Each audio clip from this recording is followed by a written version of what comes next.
Hello everyone, I'm Remeline Rivera.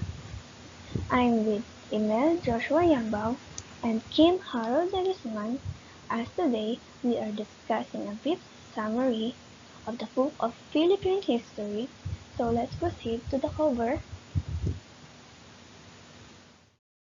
This is our book review and the title of this book is Philippine History, Expanded and Updated Edition, authored by Teodoro A. Agoncillo and Pe B. Manghas.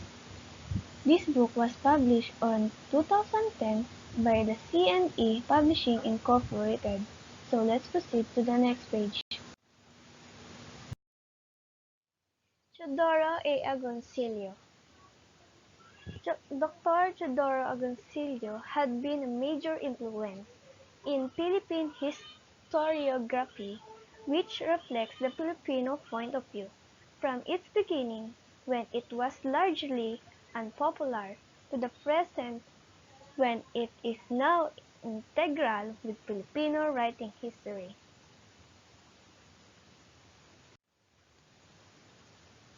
He authored about 20 books and numerous articles on history. Among his books are Ang Kasaysayan ng Pilipinas, The Revolt of the Masses, The Story of Bonifacio and the Katipunan, Malolos, The Crisis of the Republic, The History of the Filipino People, and the Philippine History, which has been adopted as the official textbook in Philippine history. Let's proceed to Pe B. Manghas, Philippine History and Music History at the University of the East, and Philippine History and Women's Studies at St. Scholastica's College, Manila. She obtained her degrees in music and history from the University of the Philippines, Diliman, and her MA in Story from the Ateneo de Manila University. She served as chair of the Department of History, St. Scholastica's College, and was member of the Board of Commissioners of the National Historical Commission o NHCP, and the Board of the National Commission on the Role of Filipino Women or tinatawag na NCRFW. And she headed the Cultural Center of the Philippines or CCP Women's Program. She is also an author and co-author of textbooks on Philippine history. Babaylan, feminism are a significant grounding of feminism in the Philippine culture and history. Let's proceed to the Philippines. The Philippines, island country of the Southeast Asia in the western Pacific Ocean, it is an archipelago consisting of some 7,100 islands and islets lying about 500 miles or 800 kilometers off the coast of Vietnam. The Philippine archipelago is divided into three island groups: Luzon, the Visayas, and the Mindanao. The Filipino system, Philippine value system, includes their own unique assemblage of consistent ideologies, moral code, ethical practices, etiquette, and cultural and personal values that are promoted by their society.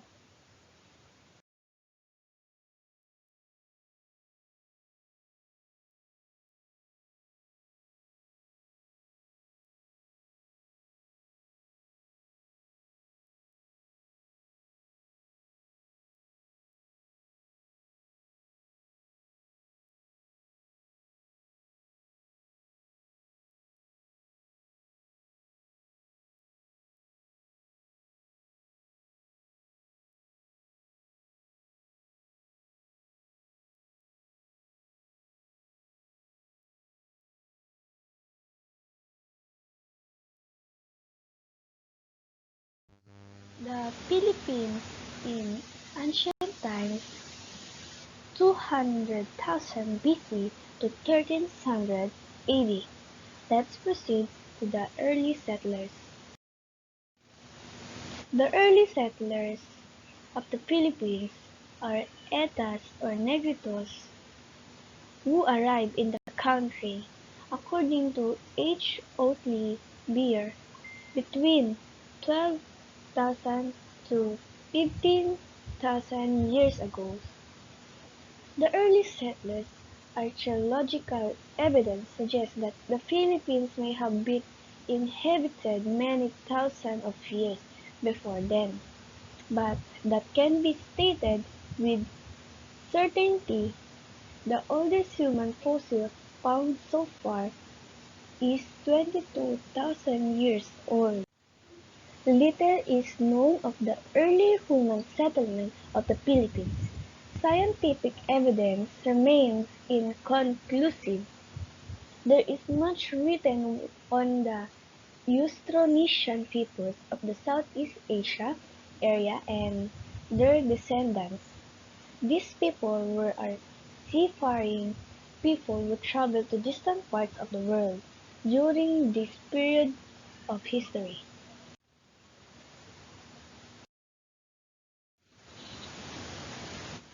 The Pleistocene.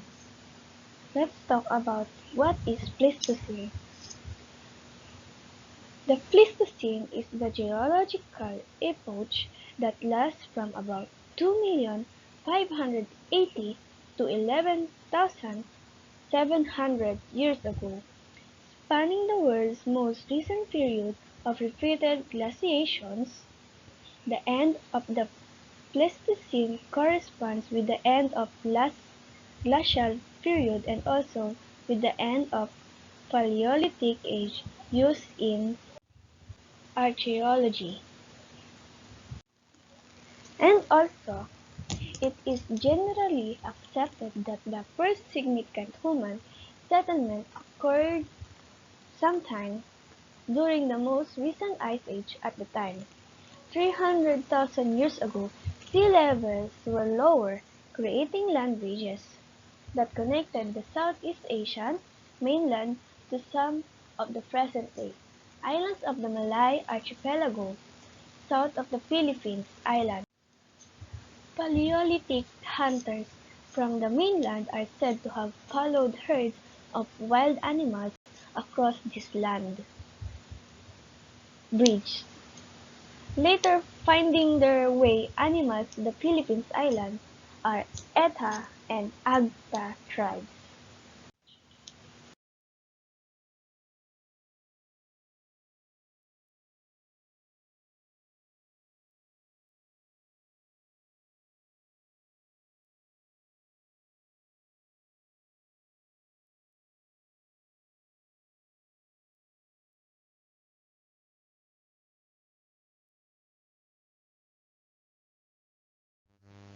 These people, ancestors, continue to be primary hunters and food gatherers.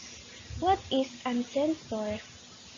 The ancestor, also known as a forefather, forelder, or forebear, is a parent or recursively the parent of an antecedent.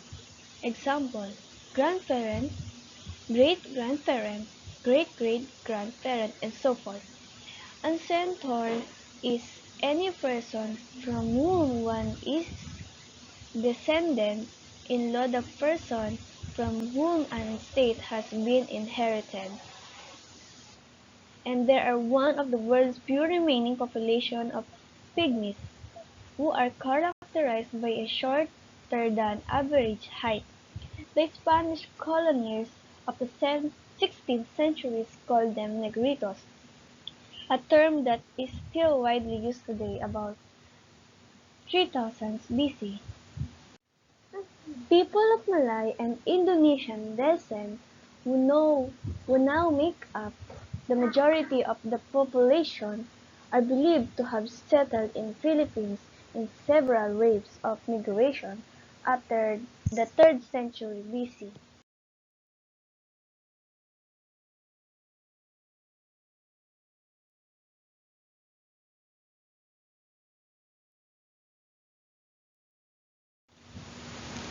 The Philippines under Spanish rule, the Portuguese navigator and explorer Ferdinand Magellan headed the first Spanish foray to the Philippines when he made landfall in Cebu in March 1521. A short time later, he met an untimely death on the nearby island of Mactan.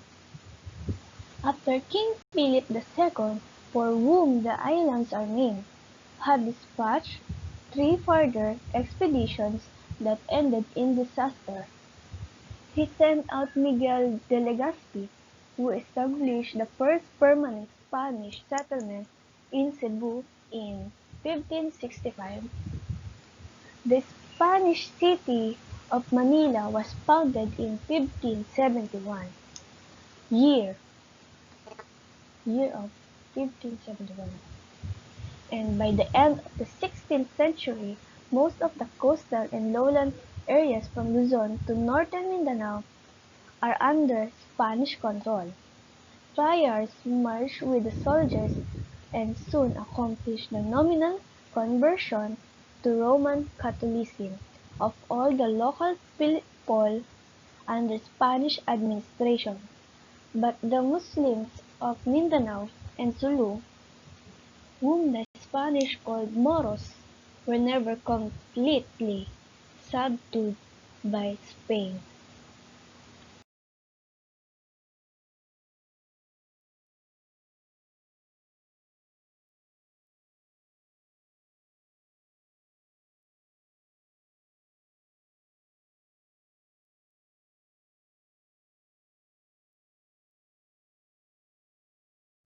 Before we proceed on the next page of our book review, ang magsasalaysay naman sa inyo ay si Emel Joshua Emrimbao.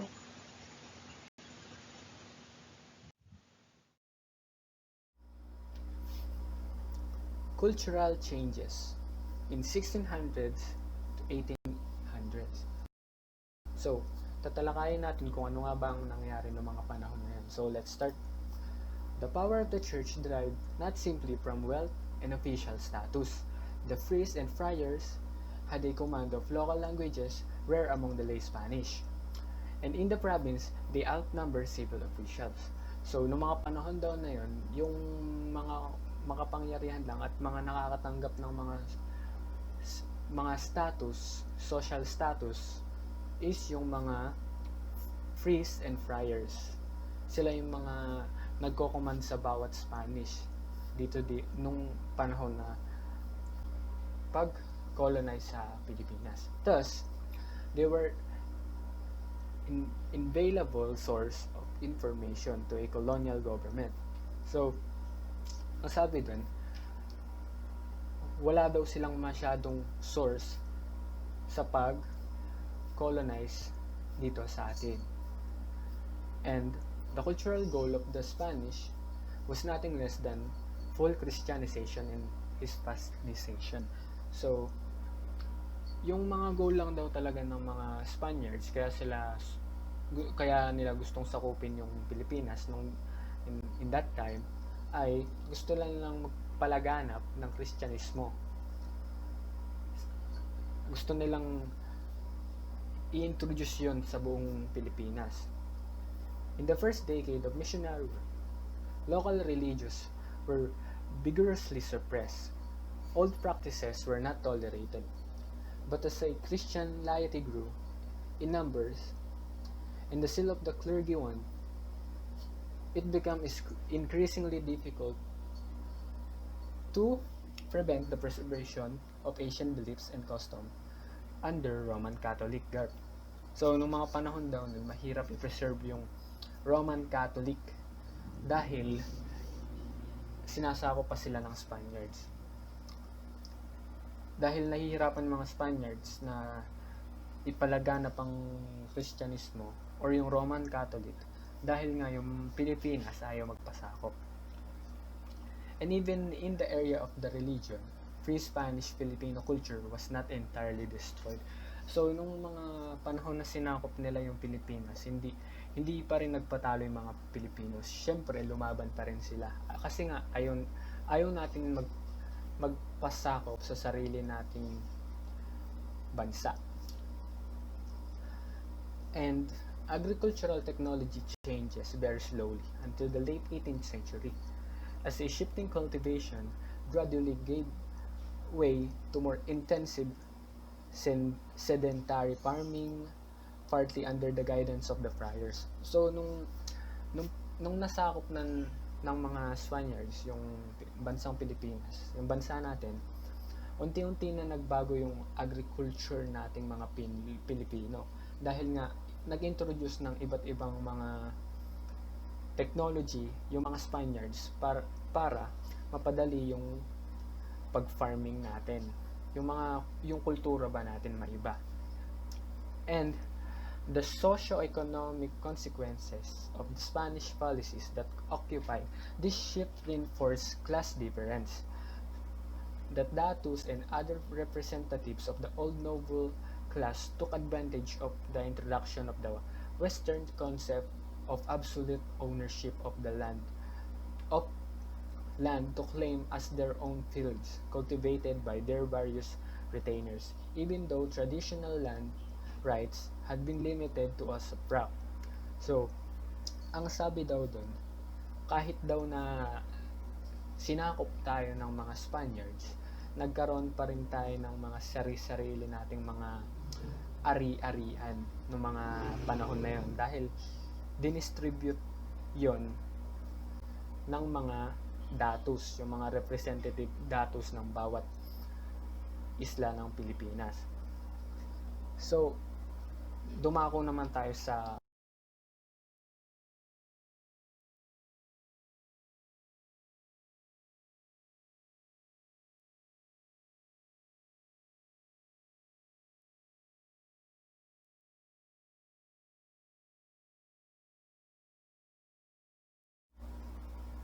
next is yung the beginnings of the Filipino nationalism, mid-70s and 290s. So, ano nga ba nangyari din nung panahon na to?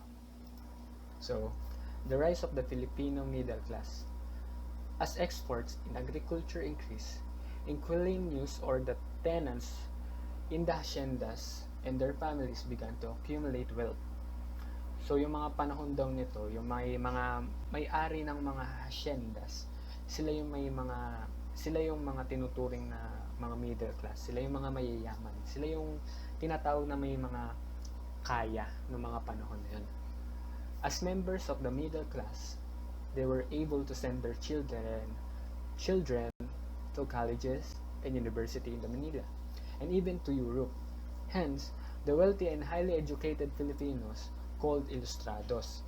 So, yung tinatawag na ilustrados daw, sila yung mga nakapag-aral sa mga university ng Manila. Katulad nila Jose Rizal, sila Juan Luna, mga ilustrados yun. Sila yun yung mga tinatawag na ilustrados. Sila yung kinocompose ng middle class in the Philippines. Mga middle class, sila yung mga sinasabing middle class ng mga panahon na yan. Spaniards born in Spain, working or residing in the country were called Españoles or Peninsulares. The rest were either mestizos or Indios. Belonging to the middle class also meant changing their former lifestyle, clothing, houses, forms of amusements, and cultural activities to those that were similar or closer to what Spaniards and Europeans did and maintained, which were comfortable and expensive. So, nung mga panahon daw nun, yung mga middle class na mga tao, binago nila yung lifestyle nila, like yung pananamit, yung mga bahay, yung mga karaniwan na ginagawa ng isang Pilipino ay iniba nila. At in-apply nila yung Western or yung Spaniards and Europeans na kultura.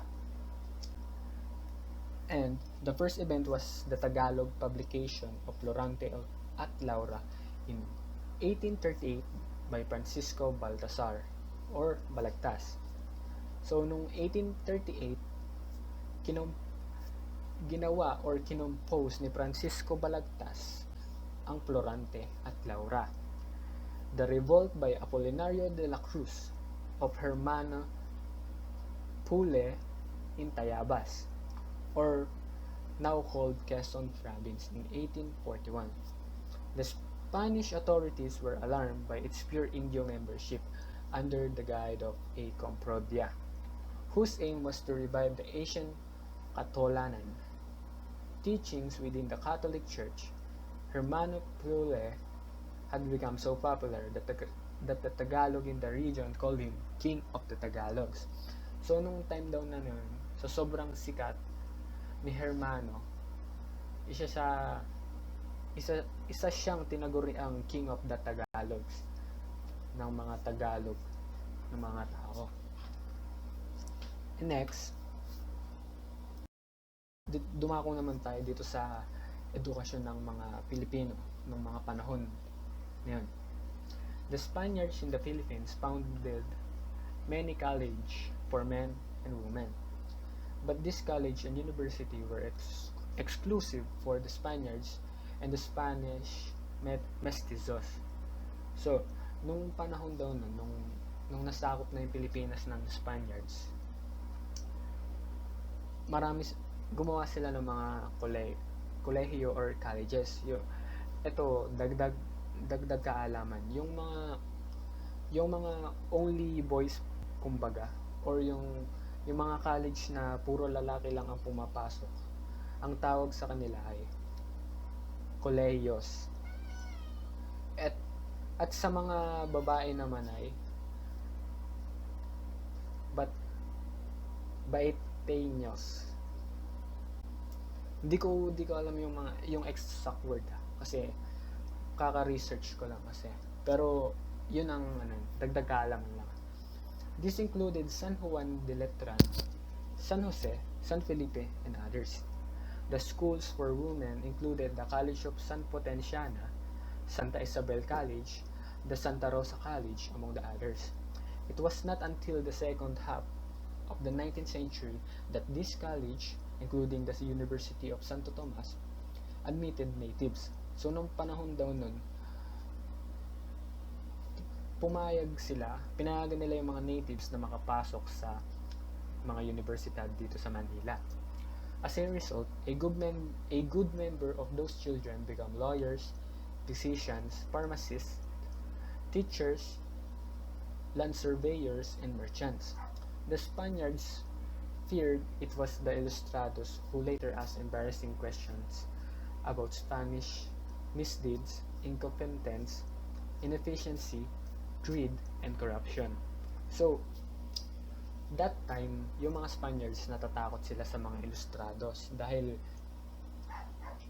dahil daw para silang tinutukso ng mga Ilustrados sa mga mali nilang nagawa dahil sila yung mga Spaniards, galing sila sa Spanish. Dahil nga galit yung mga Pinoy dahil sinakop sila ng mga Spaniards. Kaya nila gustong apihin yung mga Spaniards. And most dangerously, they pushed the idea of the Indios as Filipinos with equal rights as the Spaniards in the country. Yun daw yun. So,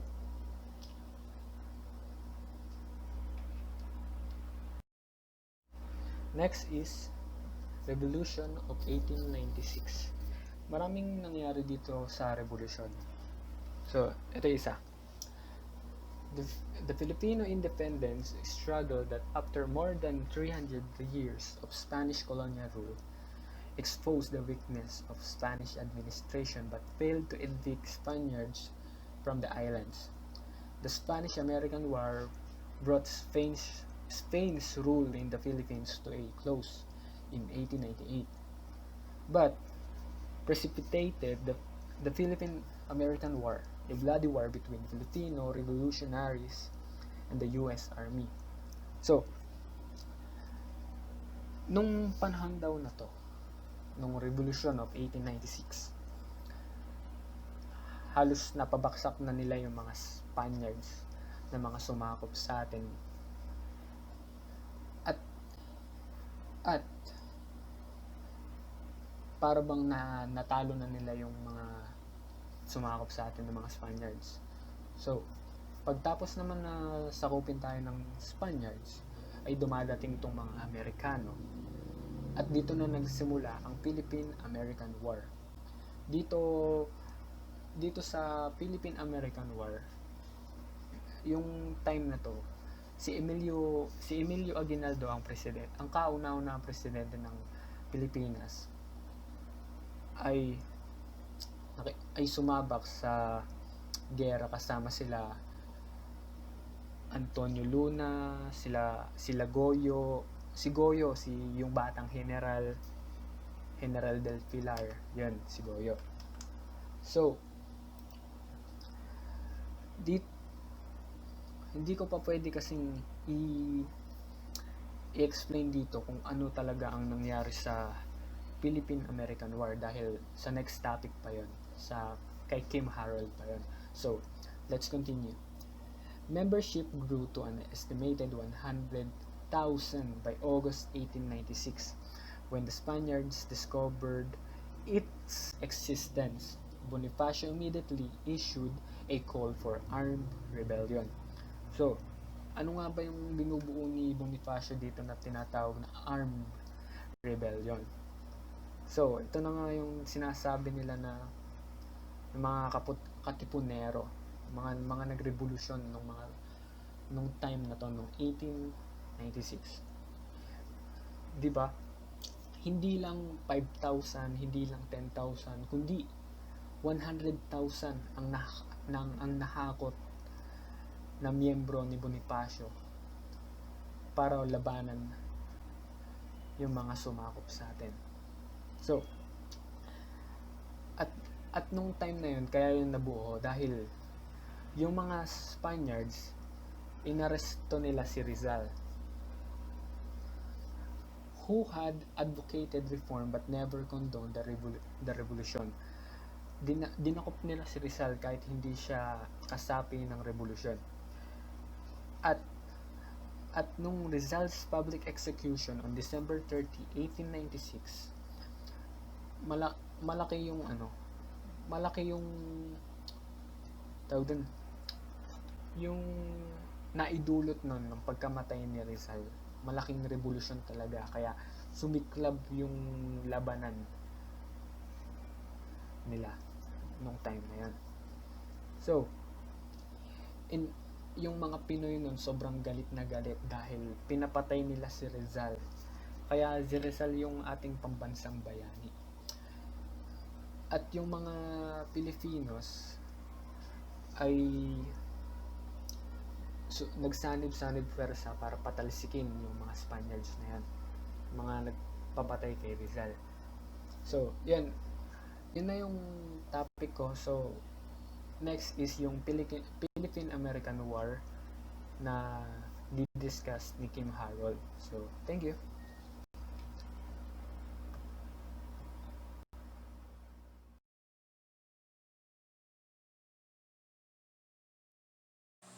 Hello po, sir. Ako po si Kim Harold M. Guzman.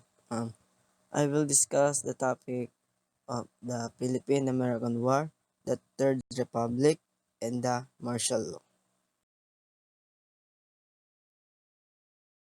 Philippine-American War.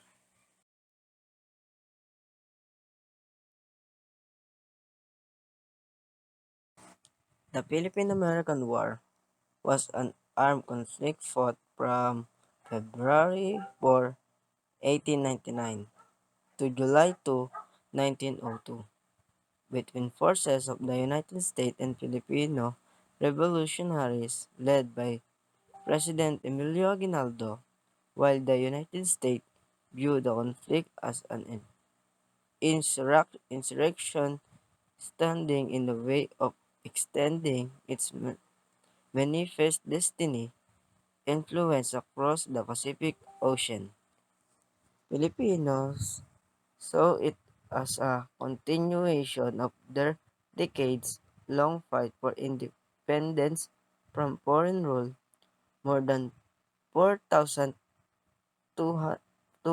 American and 20,000 Filipino soldiers died in the bloody atrocity plagued war, while as many as 200,000 Filipino civilians died from the violence, famine, and disease. Short description. While the Philippine-American War temporarily gave the United States colonial control of the Philippines, it ultimately brought about the final independence of the Philippines from foreign rule.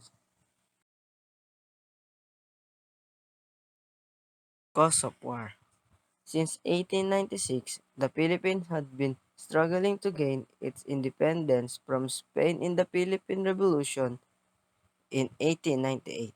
The United States intervened by defeating Spain in the Philippines and Cuba in the Spanish-American War, signed on December 10, 1898.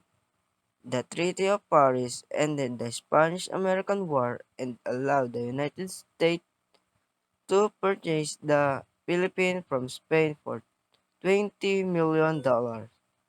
Going into the Spanish-American War, U.S. President William McKinley had planned to side most, if not all, of the Philippines during the fighting, then kept what we want in the peace settle. Like many others in his administration, McKinley believed the Filipino people would be unable to govern themselves and would be better off as an American-controlled protectorate of colony.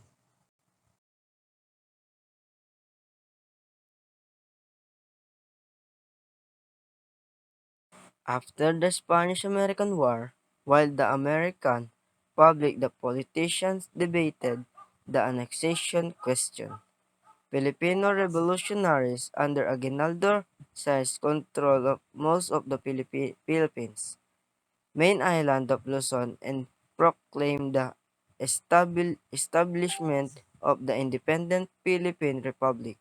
When it became clear that U.S. forces were intent on imposing American colonial control over the island, the early clashes between the two sides in 1899 swelled into an all-out war. Americans tended to refer to the ensuing conflict as an insurrection, rather than acknowledge the Filipinos' contention that they were fighting toward of a foreign invader.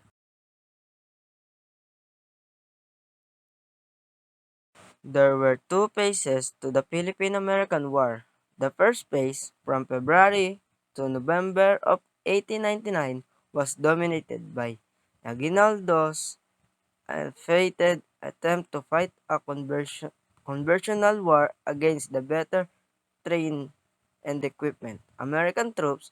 The second phase was marked by the Filipinos' shift to guerrilla-style warfare. Warfare. Warfare.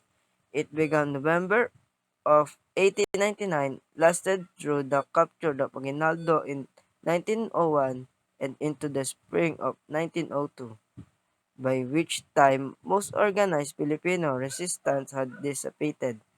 President Theodore Roosevelt proclaimed a general amnesty and declared the conflict over on July 4, 1902. Although minor uprisings and insurrection against American rule periodically occurred in the years that allowed. The Third Republic.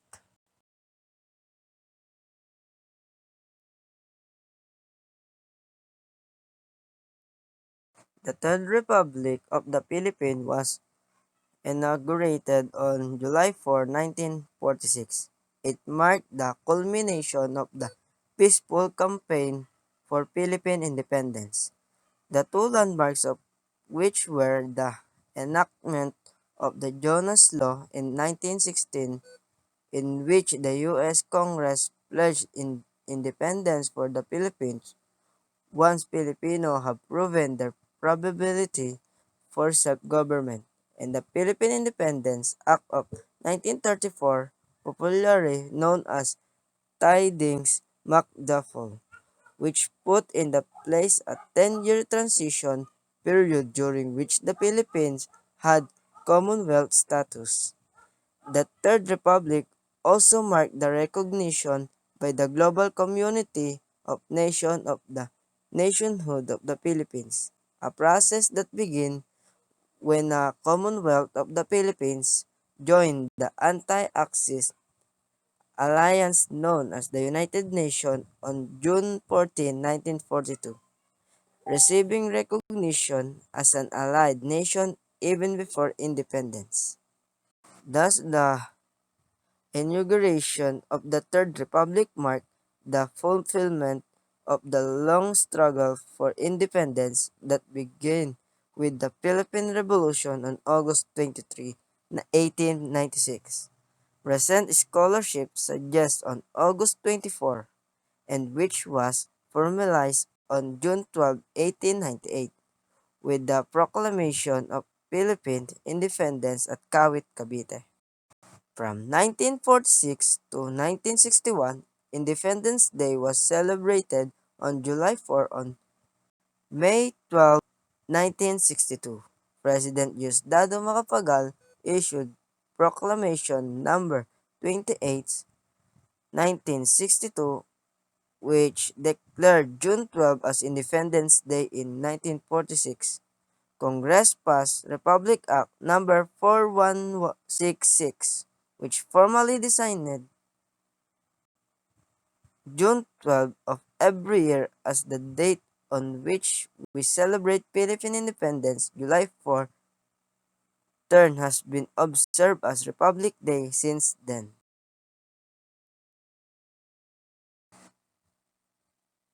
Martial law.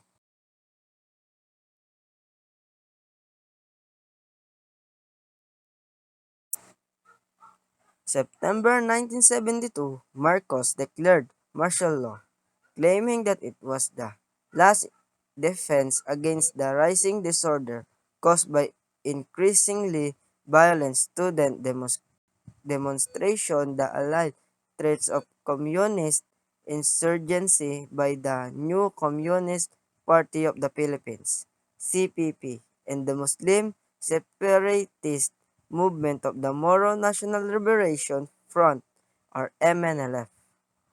One of his first actions was to arrest opposition politicians in Congress and the Constitutional Convention. Initial public reaction to martial law was mostly favorable, except in Muslim areas of the South where a separatist rebellion led by the MNLF broke out in the 1973.